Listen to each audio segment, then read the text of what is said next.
Girls, मैं हूँ शिबानी घरत। Asus ने फिर से अपना ROG फोन लॉन्च किया है और इस साल का ROG फोन है ROG फोन 3। मतलब लुक, फील और डायमेंशंस में बिल्कुल ROG फोन 2 की तरह ही है, लेकिन हाँ कुछ हार्डवेयर अपडेट्स के साथ ये नया डिवाइस आता है।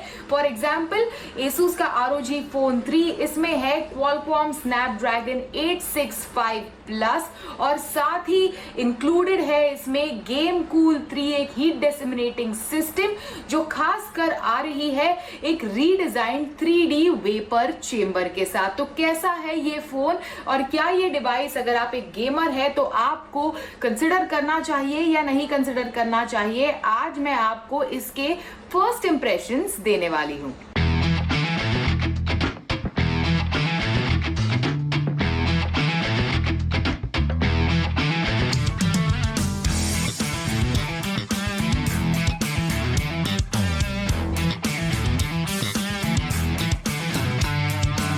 अभी फर्स्ट इंप्रेशंस देने से पहले सबसे पहले मैं आपको बता दूं कि 6 अगस्त से आप ROG फोन 3 को इनफैक्ट इंडिया में खरीद सकते हैं, फ्लिपकार्ट के थ्रू खरीद सकते हैं। 2 वेरिएंट्स में अवेलेबल है, 8GB की रैम और 128GB की इंटरनल स्टोरेज और साथ ही 12GB की रैम और 256GB की इंटरनल स्टोरेज। अभी जो 8GB की रैम और 128GB की इंटरनल स्टोरेज वाला वेरिएंट है वो आप खरीद सकते हैं 49,999 रुपीज में और इसी के साथ साथ जो 12GB की रैम वाला वेरिएंट है उसकी कीमत है 57,999 रुपीज। अभी दोनों डिवाइसेस के बॉक्स में आपको इस तरह का एक arrow case back cover in fact मिलेगा। काफी इंटरेस्टिंग कवर है, typical of the ROG design, काफी यूनिक लुकिंग डिजाइन है। शायद आपके फोन के एजेस को प्रोटेक्ट करने में मदद करे। ज्यादा कुछ प्रोटेक्शन इस डिवाइस के लिए आई डोंट थिंक इस केस से मिल पाएगा, लेकिन हाँ क्या क्या चीजें हैं बॉक्स के अंदर मैं आपको बता दूं। एक तो है 30 वॉट का ROG हाइपर चार्जर, साथ ही 3.5mm USB Type-C to 3.5mm adapter भी आपको इस डिवाइस में मिलेगा। तो ये चीजें हैं बॉक्स के अंदर। अभी Asus का ROG phone 3 runs on Android 10 with ROG UI यानी Republic of Gamers UI on the top। In fact इसका डिस्प्ले 6.59 इंच का full HD plus AMOLED display है जिसका एस्पेक्ट रेशियो है 19:5:9। साथ ही 144 हर्ट्ज का रिफ्रेश रेट है इसके डिस्प्ले का। हमेशा से इनफैक्ट Asus के ROG फोन्स के डिस्प्ले के रिफ्रेश रेट्स हमें इम्प्रेस करते आए हैं। This is in fact like even better at a 144 Hz. Now display comes with 2.5D Corning Gorilla Glass 6 protection ताकि अगर फोन को गिरे विरे तो ज्यादा उस पे स्क्रैचेस ना आए या फिर स्क्रीन पर क्रैक्स वगैरह ना पड़े अगर आप बहुत ज्यादा गेम खेलते वक्त फोन नीचे गिर जाए तो। साथ ही ये आता है TUV लो ब्लू लाइट सोल्यूशन के साथ और फ्लिकर रिडक्शन टेक्नोलॉजी जो है वो आपके आंखों को इनफैक्ट आपके आंखों पर स्ट्रेन आने से इनफैक्ट लाइक दूर रखती है, आंखों को प्रोटेक्ट करने में इनफैक्ट काफी ज्यादा मदद करती है। तो ये रही इसके डिस्प्ले की बात।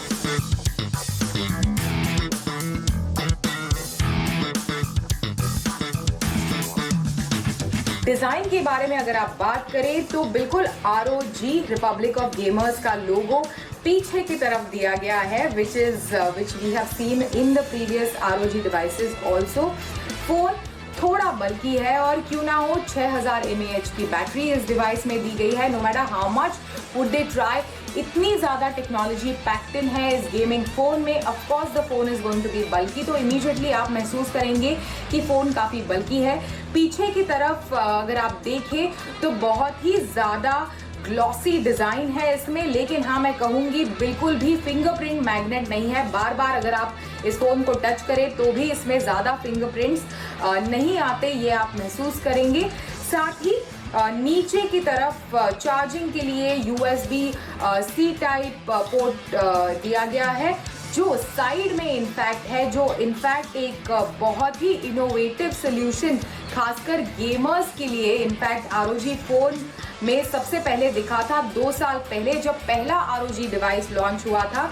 तो यहाँ अगर आप देखें तो चार्ज करते वक्त आप बिल्कुल हॉरिजॉन्टल पोजीशन में भी गेम खेल सकते हैं। मतलब you will even if you are running out of battery you can still continue to play the game in a horizontal position courtesy this charger given right here। चलिए under the hood क्या क्या है आपको बता दूं। तो under the hood you will have a Qualcomm Snapdragon 865 Plus SoC along with Adreno 650 GPU और साथ ही अप टू 12 GB की LPDDR5 रैम। मतलब जो हाईएस्ट एंड वेरिएंट है उसमें आपको 12 GB की रैम भी मिलेगी। चलिए कैमरा की बात करें तो triple rare camera setup in fact इसमें दिया गया है और जो प्राइमरी कैमरा है वो 64 मेगापिक्सल का Sony IMX686 सेंसर का कैमरा है विद f1.8 लेंस। इसी के साथ साथ कैमरा सेटअप में एक 13 मेगापिक्सल का सेकेंडरी सेंसर भी दिया गया है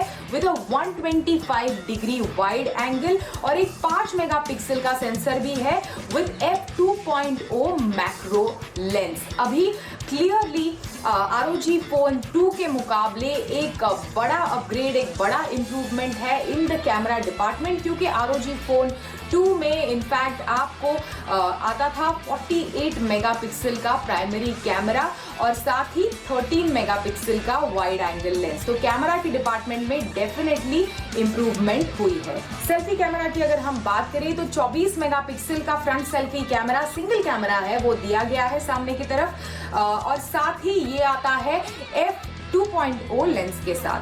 बैटरी लाइफ की अगर हम बात करें तो इस डिवाइस में मैसिव इनफैक्ट 6000 mAh की पावरफुल बैटरी, दमदार बैटरी इनफैक्ट इस डिवाइस में दी गई है। साथ ही बॉक्स में आपको मिलेगा 30 वॉट का ASUS का हाइपर चार्ज चार्जर। अभी गेमर्स को साउंड ऑफ द गेम काफी अच्छा लगता है। मतलब अगर बहुत ही अच्छे गेम में साउंड का बेहतरीन सपोर्ट हो तो गेम का मजा कुछ और ही होता है। तो ऐसे में इनफैक्ट ASUS के ROG फोन 3 में है ड्यूअल फ्रंट फेसिंग स्पीकर्स, साथ ही इसे पावर करता है ROG गेम एफेक्ट्स और डायरेक्ट HD साउंड टेक्नोलॉजी।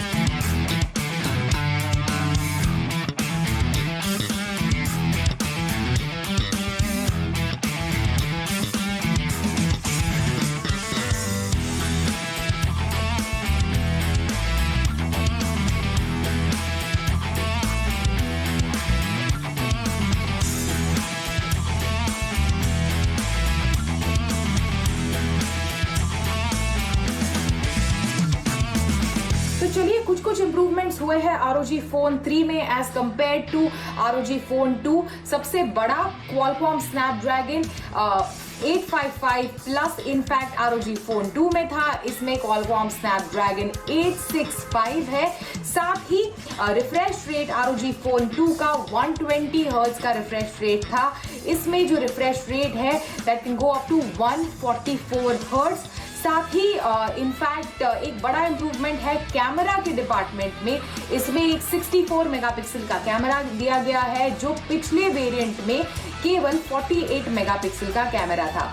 लेकिन हाँ इंप्रूवमेंट जरूर हुए हैं, लेकिन हाँ प्राइस में खासकर बेस वेरिएंट की प्राइस में बहुत ज्यादा डिफरेंस है। मतलब आपको लगभग पिछले लॉन्च के मुकाबले इस लॉन्च में इनफैक्ट 10,000 रुपए का डिफरेंस है। जो ROG फोन 2 था उसका बेस वेरिएंट था, उसकी कीमत थी 39,999 रुपीज और जो ROG फोन 3 जो लॉन्च हुआ है वो शुरू हो रहा है 49,990 रुपीज से। तो 10,000 रुपए ज्यादा आपको चुकाने होंगे बेस वेरिएंट के लिए। जो हाई एंड वेरिएंट था उसमें उतना ज्यादा डिफरेंस नहीं है। इंटरेस्टिंगली ROG फोन 3 का जो हाई एंड वेरिएंट है, द हाईएस्ट एंड वेरिएंट है 12 GB की रैम वाला, वो इनफैक्ट आपको 57,990 रुपीज में मिलेगा। लेकिन हाँ ROG फोन 2 जो है जो पिछले साल लॉन्च हुआ था उसका हाई एंड वेरिएंट जो था 12 GB की रैम वाला वो इनफैक्ट 64,000 की रेंज में था, लेकिन हाँ उसके साथ 512 GB की इंटरनल स्टोरेज आती थी। इसके साथ, इस डिवाइस के साथ 512 GB की इंटरनल स्टोरेज का ऑप्शन तो है नहीं, 256 GB की इंटरनल स्टोरेज आपको मिलेगी। जिस हिसाब से स्पेक्स है इसके, ऑन पेपर काफ़ी पावरफुल डिवाइस है। आने वाले दिनों में मैं इस डिवाइस को और बेहतर तरीके से टेस्ट करूंगी और आपको बताऊंगी कि कैसा है नया Asus का ROG Phone 3।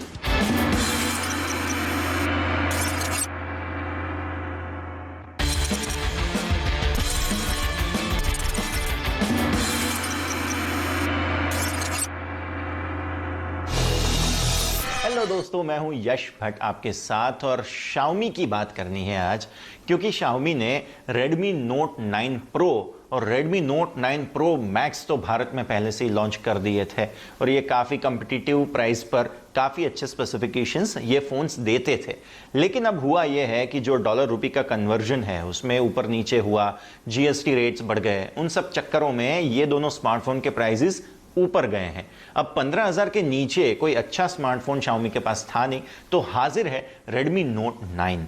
इससे पहले का जो वर्जन था Redmi Note 8, उसकी कंपैरिजन में Redmi Note 9 में बहुत सारे बदलाव किए गए हैं, काफ़ी अच्छे बदलाव है, स्पेसिफिकेशन हो, डिज़ाइन हो, लेकिन साथ ही साथ 15,000 से रेट कम है।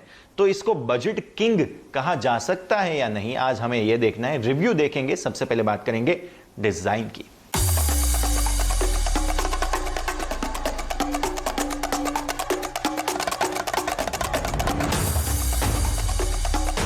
Redmi Note 9 कंपनी के ऑरा डिजाइन के साथ आता है। यह अपनी सीरीज के भाई बहनों की तरह ही दिखता है, लेकिन उनके विपरीत Redmi Note 9 में साइड माउंटेड फिंगरप्रिंट स्कैनर नहीं है। इसके बजाय इसमें एक पारंपरिक बैक फिंगरप्रिंट सेंसर मिल जाता है। Redmi Note 9 में बड़ा डिस्प्ले दिया गया है और इसलिए एक हाथ से फोन को इस्तेमाल करना उतना आसान नहीं है। हाँ, लेकिन पावर और वॉल्यूम बटन सही जगह पर फिट है, जिससे इन तक पहुंचना मुश्किल नहीं है। ज्यादातर Redmi फोन की तरह ही Note 9 में भी एक AI एमिटर मिलता है। Redmi Note 9 8.9 मिलीमीटर थिक है और वजन है 199 ग्राम्स। इस प्राइस रेंज के कुछ अन्य स्मार्टफोन्स की तुलना में ये थोड़ा सा भारी है। Xiaomi का कहना है कि उन्होंने पोर्ट पर रबर सील के साथ डिवाइस पर P2i नैनो कोटिंग का इस्तेमाल किया है, ताकि लिक्विड के संपर्क में आने से थोड़ी सुरक्षा मिल सके। Xiaomi ने बॉक्स में एक 22.5 वॉट का चार्जर भी दिया है। हाँ, तो ये जो स्पैमी नोटिफिकेशंस हैं और ये जो ब्लॉटवेयर्स हैं वो थोड़ा सा मूड खराब कर देते हैं फ़ोन को यूज़ करते वक्त। बाकी कोई दिक्कत ज़्यादा है नहीं। तो अब बात परफॉर्मेंस की करें, आइए।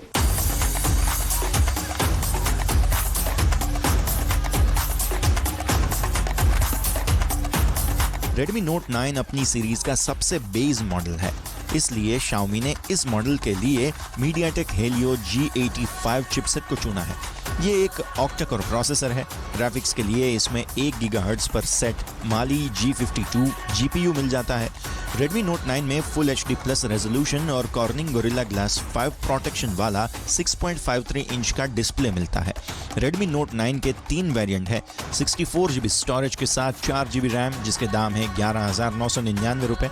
128GB स्टोरेज के साथ 4GB रैम, जो मिल जाएगा 13,499 में, और 128GB स्टोरेज के साथ 6GB का रैम, जो 14,999 रुपये में मिलने वाला है। Redmi Note 9 एक dedicated micro SD card slot के साथ आता है। इसमें 2 नैनो सिम स्लॉट मिलते हैं और ये डुअल 4G और VoLTE को सपोर्ट करता है। Bluetooth 5, Wi-Fi और 4 सैटेलाइट नेविगेशन सिस्टम है। बैटरी की कैपेसिटी 5020 mAh की है। Redmi Note 9 USB Type-C port के जरिए 9 वॉट का रिवर्स चार्ज करने में भी सक्षम है। सॉफ्टवेयर के मामले में बहुत कुछ नया नहीं है। Redmi Note 9 Android 10 पर आधारित MIUI 11 पर चलता है। फ़ोन में ब्लॉटवेयर की भरमार है और तो और सेटअप के दौरान कुछ और ऐप्स को भी डाउनलोड करने का ये सुझाव देता है। ये लॉक स्क्रीन पर ऐड भी दिखाता है। हालांकि ये एक विकल्प है जो डिफ़ॉल्ट रूप से ऑन होता है, लेकिन फ़ोन सेट करते समय हम इसे बंद कर सकते हैं। हमें इसमें पहले से ही इंस्टॉल्ड आए कुछ ऐप्स से स्पैमी नोटिफिकेशंस भी मिले। इनमें मी वीडियो और गेट ऐप्स सबसे आगे थे। फ़ोन अगर आप खरीदते हैं तो सबसे पहले ये नोटिफिकेशंस को ही बंद कर दीजिएगा। तो हमने ये तो देख लिया कि इसका डिज़ाइन जो है उसमें कुछ ज़्यादा अंतर नहीं है, वही बसा बसाया Xiaomi का जो डिज़ाइन आता था वही डिज़ाइन है। मतलब बाहरी कोई प्रॉब्लम हमें ये फ़ोन यूज़ करते वक्त नहीं होगी, लेकिन अंदरूनी जो परफॉर्मेंस है वो डिपेंड करता है इसके स्पेसिफिकेशंस और सॉफ्टवेयर्स पर। तो अब हमें ये देखना है और जानना है कि यहाँ से कोई दिक्कत होने वाली है या नहीं। Redmi Note 9 के परफॉर्मेंस ने हमें शिकायत का कोई कारण नहीं दिया। MediaTek Helio G85 chipset capable processor है और हमारे डेली टास्क को आसानी से संभाल सकता है। ऐप लोडिंग ठीक ठाक समय में हो जाती थी और 6 GB रैम के साथ हम आसानी से ऐप्स के बीच में स्विच कर सकते हैं। हमें Redmi Note 9 का डिस्प्ले भी अच्छा लगा। इसमें अच्छे व्यूइंग एंगल जरूर मिल जाते हैं और जरूर पड़ने पर यह काफी ब्राइट भी हो जाता है। आपको कलर आउटपुट को बदलने के लिए विकल्प भी मिलते हैं। हालांकि ये Samsung Galaxy M21 पर शामिल AMOLED डिस्प्ले जैसा नहीं है। इसका रियर फिंगरप्रिंट सेंसर फास्ट था। इसके अलावा फेस अनलॉक भी एक्यूरेट और तेज था। Redmi Note 9 PUBG मोबाइल और Asphalt 9 Legends जैसे गेम्स बिना किसी समस्या के चला सकता है। PUBG मोबाइल में फोन गेम को डिफॉल्ट रूप से मीडियम सेटिंग्स में चलाता है, लेकिन परफॉर्मेंस में बहुत ज्यादा गिरावट के बिना इसे हाई सेटिंग्स पर भी चला सकते हैं। 20 मिनट तक खेलने के बाद फोन को टच करने पर गर्म जरूर महसूस होने लगा। इसके अलावा बैटरी में 10% की गिरावट आई। Asphalt 9 डिफॉल्ट सेटिंग्स पर आराम से चला और हमने केवल कुछ ही ट्रैक्स पर हल्का सा लैग देखा। मुझे Redmi Note 9 की बैटरी लाइफ काफी अच्छी लगी। ये एक चार्ज में आराम से 1.5 दिन चल सकती है। भले ही आप एक हैवी यूजर हैं, 5020 mAh की बैटरी आपको एक दिन से ज्यादा का समय आराम से निकाल के दे सकती है। Redmi Note 9 के लॉन्च होने के बाद इसमें शामिल चार्जर के वॉटेज को लेकर कुछ विवाद जरूर देखने मिला था। Redmi Note 9 के बॉक्स में 22.5 वॉट का चार्जर है, लेकिन डिवाइस को 18 वॉट पर ही सेट किया गया है। इसका मतलब यह है कि भले ही चार्जर ज्यादा वॉट का हो, लेकिन फोन अधिकतम 18 वॉट का इनपुट ही ले सकता है। कंपनी भविष्य में एक सॉफ्टवेयर अपडेट जारी करने की योजना बना रही है जो Redmi Note 9 को 22.5 वॉट पर चार्ज करने की अनुमति देगा। फिलहाल फोन 30 मिनट में 29% और 1 घंटे में 60% चार्ज हो जाता है। डिवाइस को पूरी तरह चार्ज होने में 2 घंटे से भी ज्यादा का वक्त लगता है। यदि Xiaomi ने फुल चार्जिंग स्पीड को अनलॉक किया तो इसे चार्ज होने में थोड़ा और कम समय लग सकता है। हाँ, तो बैटरी बढ़िया है, लेकिन इसके चार्जिंग को और बढ़िया होना बाकी है, जो एक सॉफ्टवेयर अपडेट के साथ हो जाएगा। अब बात करते हैं वो डिपार्टमेंट की जहां पर Xiaomi के Redmi सीरीज के कैमरा जो हैं वो काफ़ी अच्छा परफॉर्म नहीं करते हैं। मतलब कि कैमरा डिपार्टमेंट की मैं बात कर रहा हूं। Redmi सीरीज में वैसे ही कैमरा डिपार्टमेंट है, पहले से ही फोकस के मेन प्रॉब्लम्स के साथ आता है। तो इस बार कोई परिवर्तन हुआ है या नहीं, अब हमें यह देखना है। Redmi Note 9 में क्वाड कैमरा सेटअप है, जिसमें 48 मेगापिक्सल का प्राइमरी कैमरा, 8 मेगापिक्सल का ultra wide angle camera, 2 megapixel का मैक्रो कैमरा और 2 मेगापिक्सल का डेप्थ सेंसर मिल जाता है। सेल्फी के लिए इसमें फ्रंट में 13 मेगापिक्सल का कैमरा दिया गया है। कैमरा ऐप काफी हद तक अन्य Redmi फोन के समान ही है। सामान्य शूटिंग मोड के अलावा ऐप में तस्वीरों के साथ साथ वीडियो के लिए भी प्रो मोड दिया गया है, जिसमें आप एक्सपोजर से लेकर आइजो तक खुद से कंट्रोल कर सकते हैं। इसमें एक डॉक्यूमेंट मोड भी है जो आपको फोटो को क्रॉप करने के और ब्लैक एंड व्हाइट में बदलने की सुविधाएं देता है। कम रोशनी में आउटपुट ठीक थे, लेकिन जूम इन करने पर ग्रेन्स दिखाई देने लगे। कैमरा ऐप नॉइज को कम रखने में कामयाब रहा। नाइट मोड में कैमरा तस्वीर खींचने में अधिक समय लेता है और अच्छी तस्वीरों के लिए आपको उतना समय बहुत ही स्थिर खड़ा रहना पड़ता है। हालांकि इसके बाद भी आउटपुट में कोई खासा अंतर नहीं है। तो अब आते हैं फाइनल वर्डिक्ट पर। Redmi Note 9 नो डाउट एक अच्छा फोन है, लेकिन इसका जो स्टार्टिंग प्राइस है वो है 12,000 रुपए। अब ये 12,000 रुपए के प्राइस में थोड़ा सा इश्यू होगा, क्योंकि हमने पहले बात की रुपए के जो अवमूल्यन की बात है या GST रेट्स के बढ़ने की बात है, प्राइसेस को इम्पैक्ट जरूर हुआ है। Redmi Note 8 10,000 से भी कम के रेंज में मिलता था इससे पहले का वर्जन, लेकिन यहाँ पे हम सीधा 12,000 का प्राइस टैग देख रहे हैं। तो ये एक बात है, लेकिन ये वैल्यू फॉर मनी जरूर है। क्यों? अच्छा डिस्प्ले आपको यहाँ पे मिल रहा है, बढ़िया प्रोसेसर आपको मिल रहा है, 4 GB का रैम शुरुआत में ही आपको मिल रहा है। मतलब ये भी एक अच्छी बात है। ये सारा कॉम्बिनेशन बहुत ही अच्छा है। ऊपर से इसका जो बैटरी बैकअप है वो काफ़ी अच्छा है। नो डाउट चार्जिंग में थोड़ा सा इशू है, लेकिन बैटरी बैकअप काफ़ी अच्छा है। तो ये सब चीज़ों को जोड़कर ये अच्छा वैल्यू फॉर मनी ऑप्शन ज़रूर है। लेकिन यहाँ पे जब बात आती है इसके टॉप एंड वर्जन की, जिसकी कीमत है 15,000 रुपए, तो यहाँ पे प्रॉब्लम होने वाली है, क्योंकि ये हो गया एक 15,000 रुपए का सेगमेंट। अब ये सेगमेंट में आपको इतने सारे अच्छे ऑप्शंस मिल जाते हैं, Realme 6 हो गया या फिर Poco M2 Pro हो गया, इवन Redmi Note 9 Pro भी आपको इसी सीरीज में मिल जाएगा 15,000 रुपए की रेंज में। तो इस वजह से हो ये रहा है कि आपको दूसरे ऑप्शंस, अगर इसका आप टॉप वेरिएंट खरीदने जा रहे हैं तो इसके दूसरे ऑप्शंस हैं वो ज़्यादा सही लगेंगे। तो मैं इसका टॉप वेरिएंट आपको सजेस्ट नहीं करूंगा।